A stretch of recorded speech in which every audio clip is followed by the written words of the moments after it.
Hello, हाय, नमस्कार. आज आपण बोर्डो पेस्ट लावण्याची तयारी करतो आंब्याच्या झाडांना, जेणेकरून साल तडतडणार नाही व खोडकिडीचा प्रादुर्भाव होणार नाही. तर हे बघू शकता तुम्ही, मोडसूद आहे, खडे चुना आहे. हे दोन्ही आपण पाण्यात काही तास 3 ते 4 तास भिजत ठेवणार आहोत. त्यानंतर हे आपण अप्लाय करणार आहोत. तो मोडसूद आणि चुना काही तास भिजवल्यावर विरघळतील पाण्यात.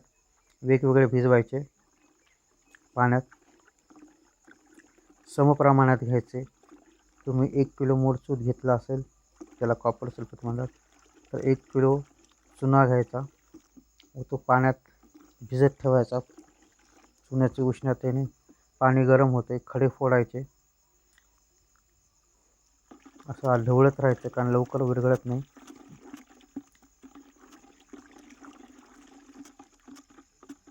तुम्ही बघू शकता व्हिडिओमध्ये. तुमच्या बागेला किती रिक्वायरमेंट आहे, असे छोटे छोटे बॅचेसमध्ये 2-2, 3-3 किलोचे प्रमाणात तुम्ही मिक्स करून टप्प्याटप्प्यानं असं बॅचेस तयार करू शकता.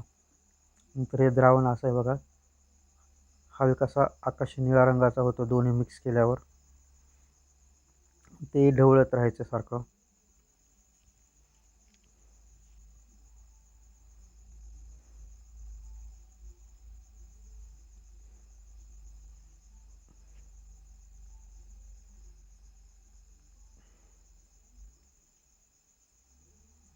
तुम्ही बघू शकता काही ठिकाणी आपण लावण्याचे काम सुरू झालेले आहे ऑलरेडी.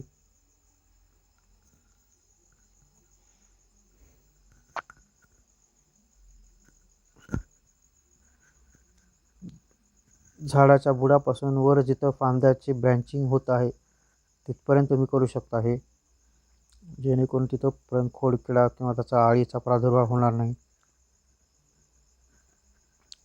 हे तुम्ही ब्रशने लावू शकता, गुठळ्या होणार नाहीत. ह्या लावणे सतत ढवळत राहणे, कारण चुना किंवा हे मोडसूदचं मिश्रण आहे, द्रावण जे तयार केले आहे ते खाली सेटल होत असते. त्यामुळे अधूनमधून तळापासून ढवळत राहणे व ते अप्लाय करणे ब्रशने. नाहीतर पाणीवर तसंच राहतं, खाली सगळं सेटल होतं.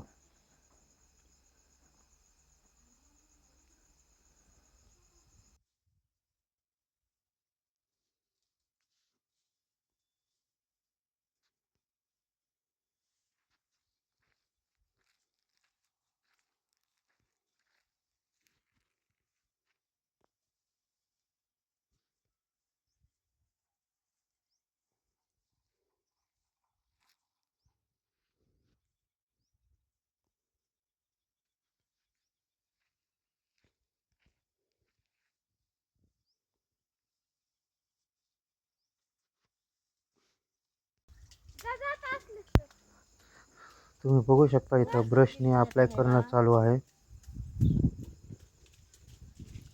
मजुरांकडून.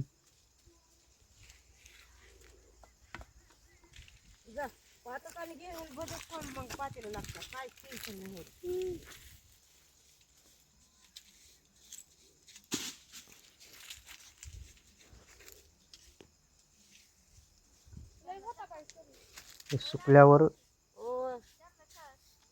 डार्क पांढऱ्या रंगाचं दिसेल तुम्हाला. हे ओलं असल्यामुळे थोडंसं फिकट रंगाचं दिसतंय, निळसर.